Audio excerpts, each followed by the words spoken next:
बात कहूंगा। जेल जीवन का अनुभव हमने भी किया और लोगों ने भी किया और बड़ा दुखित अनुभव। लेकिन कुछ नहीं, बड़े बड़े भक्तों को सूली पर चढ़ा दिया और हंसी खुशी से चले गए। ईसा मसीह को कीड़ियों को ठोक करके और वो सूली पर चढ़ा दिया, किसी को तलवार से गर्दन काट के चढ़ा दिया, किसी को किसी तरह से। तो इस तरह से नाना लोगों को यातनाएं आज के लिए उठानी पड़ी। और हमने तो सन 75 में जेल जाने के पहले आपके स्पीकर में कहा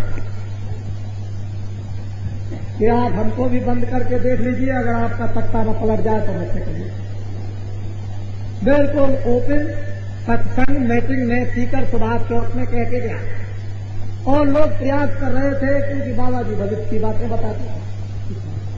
हमारी तरह से और लोगों की तरह से किसी का नाखून उतार लिया, नंगा करके 10-10, 12-12, 25 वर्ष की बच्चियों को मारा गया, बच्चों को मारा गया, आदमियों को उल्टा टांगा गया।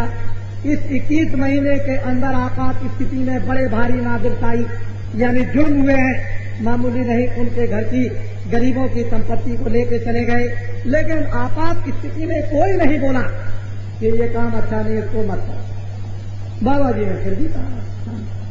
बाबा जी के भक्तों ने एक आवाज उठाई, ये ठीक नहीं, लेकिन उनको दमन करने के लिए बड़े कुचक्र चलाए गए और बहुत परेशान प्रेमी भक्तों को किया गया। लेकिन कोई नहीं, भक्तों को ये विश्वास था कि थोड़े समय के बाद ही एक परिवर्तन हो जाए। ऐसी लोगों में ईश्वरी भावना आ चुकी थी और वो आपके सामने आया। अब हमेशा विश्वास करते रहिएगा, भगवान का विश्वास रखिएगा। क्यों कि हम जो कुछ भी बोलते हैं वो किसी के आधार से बोलते हैं। मेरा आधार कोई मंच पर बैठकर खड़े होकर के बात नहीं किया करते, जो होने वाली बात होती है उसी को कहा करते। जेल से निकलने के बाद कई लोगों को 3 अप्रैल से लेकर के और 14 अप्रैल तक ये कहा कि अगले महीने में यानी प्रांतों का भी शासन अधिकांश में समाप्त हो जाएगा और वहां कुछ दिन के लिए राष्ट्रपति शासन होगा और चुनाव हो जाएगा। उस चुनाव में, सभी चुनाव में एक बारी परिवर्तन हो जाएगा। जिनका उस समय पर शासन वो सब खत्म हो जाएगा। 22 अप्रैल को आपके यहां बोल के जयपुर में गया था और 23 को अहमदाबाद और 24 को शिवाजी पार्क बम्बई में कहा और 25 को इंदौर में मध्य प्रदेश में कि अगले महीने में बहुत सी विधानसभाएं भंग कर दी जाएंगी और वर्तमान शासन खत्म हो जाएगा। ये बातें लोगों को जब सुनाई, मैंने उनसे यही कहा कि आपने बड़ी चीज तो देख ली दिल्ली की, ये छोटी चीज भी देख लीजिए आप।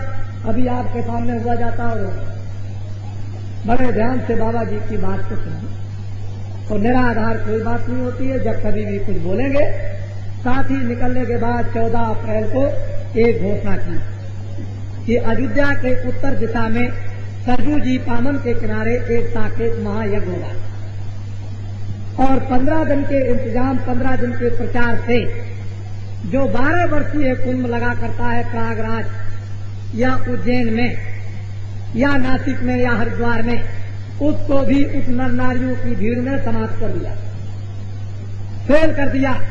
इतना बड़ा जनमानुष अयोध्या सरजू जी के उत्तर उस पावन तट पर उस साकेत महायज्ञ में सम्मिलित हुआ कि बड़े बड़े आचार्यों ने विधिवत मंत्रों से यानी उस यज्ञ को संपन्न किया और ये कहा कि आज तक ऐसा यज्ञ हमने अपने जीवन में न कभी होते हुए देखा और न हमने कभी सुना। और जब उन्होंने वाल्मीकि रामायण को उठाया तो ये कहा राजा दशरथ ने ये आदेश दिया था लोगों के कि अयोध्या से उत्तर दिशा में 8 मील की दूरी पर यज्ञ करो। और यज्ञ की जब रचना हुई तो यज्ञ सफल नहीं हुआ, वो भंग हो गया यज्ञ। और तब से लेकर लोगों ने बताया कि उत्तर दिशा में अयोध्या के किनारे पर ऐसा यज्ञ आज तक कभी नहीं हुआ जो आज के राजस्थान के तमाम लोग देखकर आए।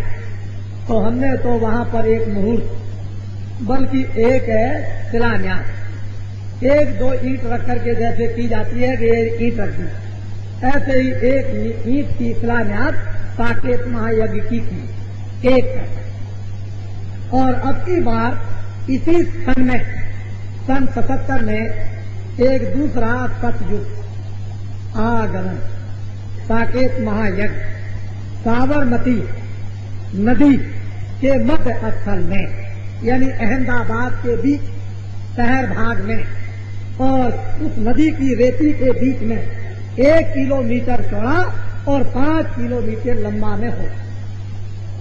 25/12/77 से प्रारंभ और 5/1/78 तक होगा। और अयोध्या में 1 पैसा और अहमदाबाद में 51 पैसा। अब आपको अपनी बुद्धि को लगाना पड़ेगा रात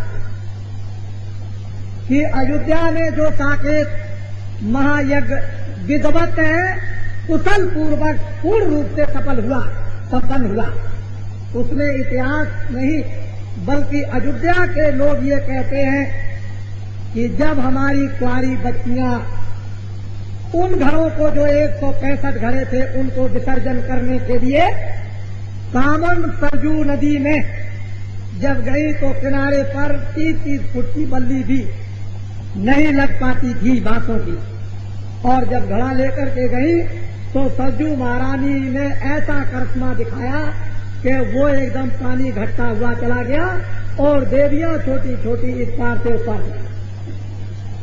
ये यज्ञ की जो महिमा जो वर्णन की गई ऋषियों मुनियों ने, वो इस प्रकार से और संपन्न हुआ। और 1 पैसा अयोध्या में और 51 पैसे अहमदाबाद में होने जा रहा है। आपकी दीवारों पर लिखा होगा सतयुग आगमन का मतलब सतयुग आइए, यानी आपकी धर्म पुस्तकों में लिखा हुआ है कि संवत 2000 के ऊपर ऐसा योग पड़े, उत्तर पूर्व पश्चिम दक्षिण 14 काल पड़े, अकाल मृत्यु होगी जगमाही प्रजा बहुत मरे, सोवर्ण फल पृथ्वी फूले और धर्म की बेल बढ़े। अभी आपने महात्माओं की पुस्तकों को समझा नहीं, तो ये सतयुग जो आगमन का जो साकेत महायज्ञ 51 पैसा होगा और उसकी वो बुनियाद जो जमीन में मकान बनाने की लगाई जाती है वो बुनियाद लगाई जाएगी और ये आवाहन होगा कि आइए सतयुग, हम तुम्हारा भरपूर हार्दिक स्वागत करेंगे। ऐसी याचना तुम्हारे अनेक पाप दमन की, अनेक तुम्हारे धोखे और प्राप्तों के दमन करने की, तुम्हारी समृद्धि की, वो तो पर्चे पर सब लिखा होगा। ज्यादा बताने की जरूरत नहीं, पर्चे पर सब कुछ लिखा होगा। आप अहमदाबाद चलकर उसमें भाग लेकर, अयोध्या में तो आपने हवन में आहुति नहीं दे पाए, नहीं दी, क्योंकि दूर दूर आपको रखा गया था। अब की बार अहमदाबाद में आप अपना विधिवत अब पति पत्नी के साथ भी आहुति दे सकते हैं। वहां देखने से पता चलेगा कि 51 पैसे कहते किसको हैं। इसलिए याद रखिए 25/12/77 से और 5/1/78 तक सतयुग आगमन साकेत महायज्ञ विद्वानों के वेद मंत्रों और धर्म पुस्तकों के उन मंत्रों द्वारा और हिंदुस्तान के जितने भी गुप्त देवता जहां कहीं पहाड़ कंदरा दरिया के किनारे मंदिर और मठों में कहीं भी विराजमान बैठे होंगे, ये सब के सब भाग करके साबरमती मध्यस्थल सतयुग आगमन साकेत महायज्ञ में पहुंच जाएंगे।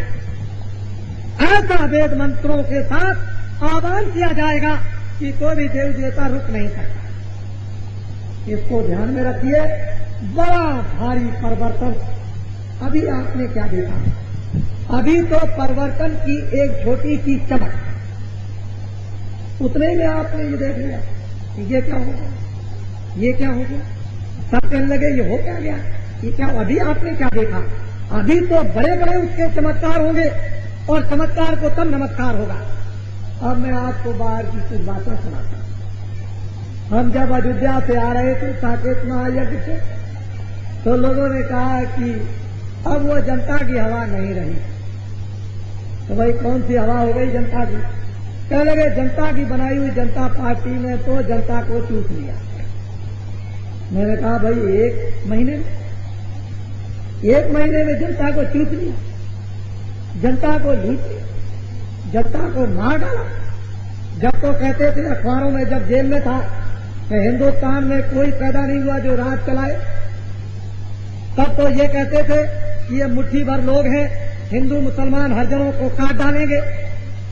ये प्रचार हम जब वो अखबारों में जब देखते थे कि मुट्ठी भर आदमी, जनता तो सारी मेरे साथ है, ये मुट्ठी भर आदमी क्या कर सकते हैं, इनको ऐसे पेश किया जाए, ये अखबारों में आता था।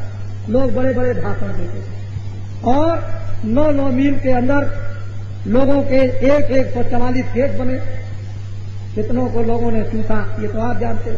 क्या हुआ, आजादी खत्म हो गई, बोलना खत्म हो गया, देखना खत्म हो गया, न्याय कराना खत्म हो गया, अर्जी देना खत्म हो गया, सब तो खत्म कर दिया। लेकिन परमात्मा की इच्छा थी, जनता में एक प्रेरणा दी, भगवान ने एक अंदर में एक ऐसा चमत्कार किया और उसके बाद जनता की बनाई हुई जनता पार्टी के प्रतिनिधि दिल्ली में आए और फौरन आते ही सारी जनता को आजादी वापस दी।